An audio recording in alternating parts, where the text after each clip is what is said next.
Bom dia, sétimo ano. Hoje nós vamos iniciar a correção das atividades de revisão, lista 1. Número 1. Defina.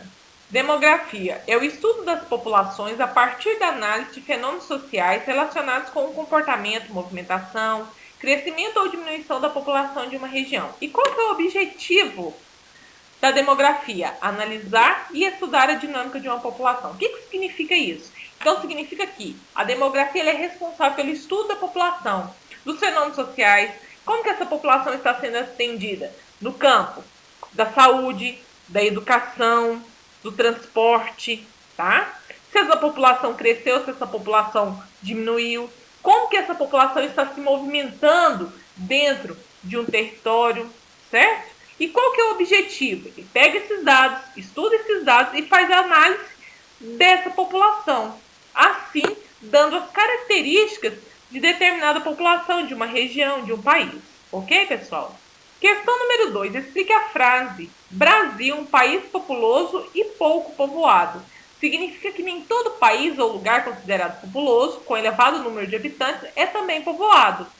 Esse é o caso do Brasil, que, apesar de apresentar uma população absoluta elevada, apresenta baixa densidade demográfica em decorrência da sua extensão territorial e da má distribuição de sua população. O que significa isso? Significa que o Brasil tem um total de população alta, que é a população absoluta, só que essa população ela está mal distribuída entre as regiões, certo? Então, nós vamos ter o quê? Um país populoso, porém pouco povoado, porque existem regiões onde nós vamos encontrar vazios demográficos devido ao difícil acesso dessa população e também é difícil que essa população permaneça em determinados lugares assim, tá? Porque elas vão estar sem recursos. Então, até a dificuldade de locomoção, isso faz com que ocorra o quê? Que as pessoas saiam desses lugares onde tem esse difícil acesso. 3. Defina. País populoso. Nós acabamos de falar na segunda questão aí.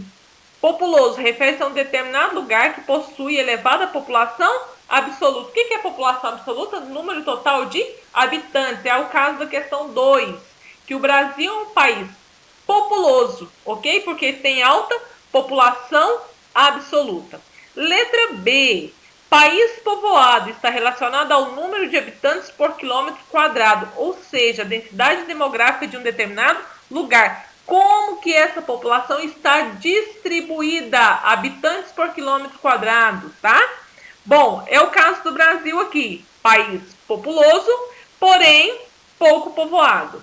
Letra C. População relativa, também chamada de densidade demográfica ou densidade populacional. É a razão entre a população absoluta de um determinado território e a área onde a população está distribuída.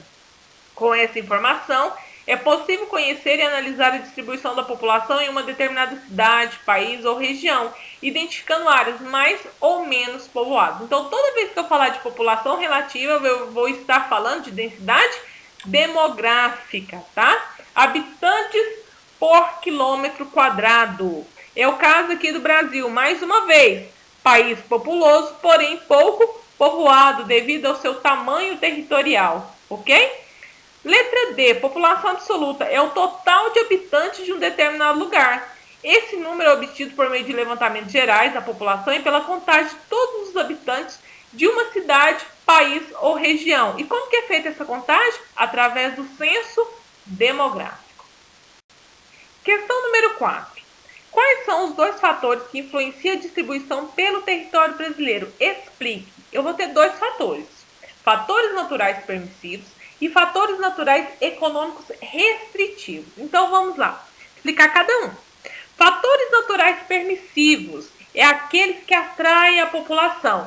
Clima agradável, economia dinâmica, solo bom para a agricultura, certo?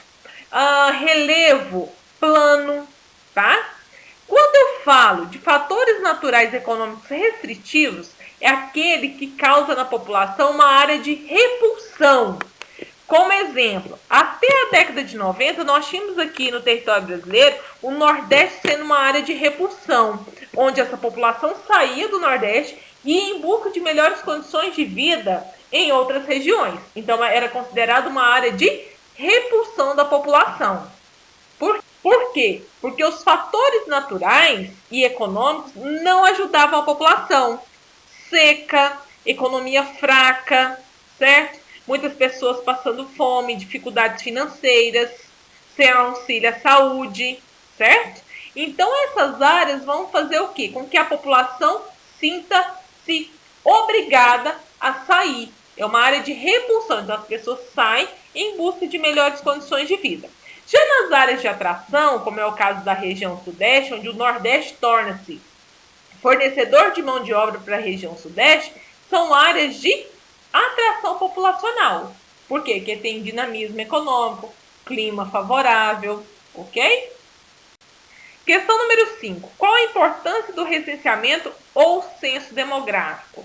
A importância é levantamento de dados para contagem da população de um determinado país, de um estado, de um município.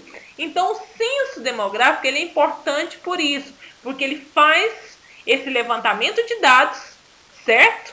E através desse levantamento de dados eu consigo fazer o estudo demográfico do que nós falamos lá na primeira questão, certo? Eu só consigo fazer o estudo dessa população se eu tiver dados. Como que essa população está se comportando, como que ela está se movimentando dentro de um país, de um estado, de um município, certo? Como que está o transporte para essa população, como que está a saúde dessa população, como que está a educação dessa população, a questão de vacinas, ok? A questão da quantidade de escolas, de leitos hospitalares. Então, o censo, ou também chamado de recenseamento demográfico, é de extrema importância para eu conhecer a população de um determinado país, estado ou município. Questão 6. E como são utilizados os dados do censo? Certo? Bom, eles são utilizados para o planejamento de políticas públicas. É o que eu acabei de falar na questão 5. É através da coleta de dados que eu consigo conhecer essa população. Daí eu vou ter condições de ter leitos hospitalares para atender essa população, quantidade de escolas, quantidade de creches, como que está esse transporte, certo? Para essa população, a quantidade de geração de emprego para atender essa população. Questão 7. Quais são as duas causas básicas para o crescimento populacional brasileiro? Explique. As duas causas básicas para o crescimento populacional brasileiro, a imigração e o crescimento natural ou vegetativo. Vamos lá então. Imigração, pessoas que entram dentro do território, certo? Saem de um país e entram para tentar melhores condições de vida aqui no território brasileiro, certo? E nós vamos ter que distinguir de duas formas os imigrantes. Os que entraram de maneira forçada, como os africanos que foram trazidos para trabalhar de forma forçada, e os imigrantes livres, que vieram de forma espontânea, certo? Que se destacam os portugueses, os italianos, os espanhóis, os alemães e os japoneses, ok? E o crescimento natural ou vegetativo, que é a diferença entre a taxa de natalidade e a taxa de mortalidade. Questão número 8. O que é crescimento vegetativo? É o valor obtido através da diferença entre a taxa de natalidade e a taxa de mortalidade de determinada região. Juntamente com o índice migratório, o crescimento vegetativo ajuda a definir o crescimento demográfico do local observado. Nós falamos sobre isso na questão 7, certo? Quando estava pedindo as causas básicas para o crescimento populacional brasileiro, certo? Então, as duas causas são crescimento vegetativo, que é a diferença entre a taxa de natalidade e a taxa de mortalidade, certo? E o índice migratório, para eu saber quantas pessoas estão entrando no país e quantas pessoas estão saindo do país. Através desses dois dados, do crescimento natural ou vegetativo e do índice migratório, eu consigo perceber, fazer um estudo para saber se houve crescimento dessa população em um determinado lugar. Questão número 9. Quais fatores contribuíram para a redução nas taxas de natalidade no Brasil a partir de 1961? Primeira coisa, houve modernização da economia, processo de industrialização, migração do campo para a cidade, as pessoas saindo do campo, indo em direção às cidades à procura de melhores condições de vida, ok?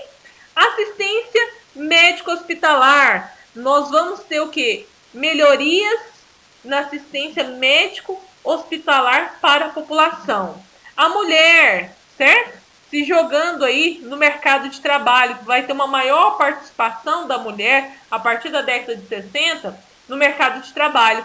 E uso de métodos contraceptivos. Agora, a quantidade de filhos que a mulher tinha, agora vai ocorrer o quê? Essa redução do número de filhos por mulher a partir da década de 60, devido a toda essa modernização da economia, certo? E junto com essa modernização da economia, que o fator é a industrialização, ocorre migração do campo-cidade, que é chamado também de êxodo rural, melhorias para o atendimento da população nos hospitais, maior participação da mulher no mercado de trabalho. Então a mulher não vai ter tanto tempo como quando ela morava no campo, certo? Por quê? Porque agora ela precisa ajudar na renda familiar. Ok, pessoal?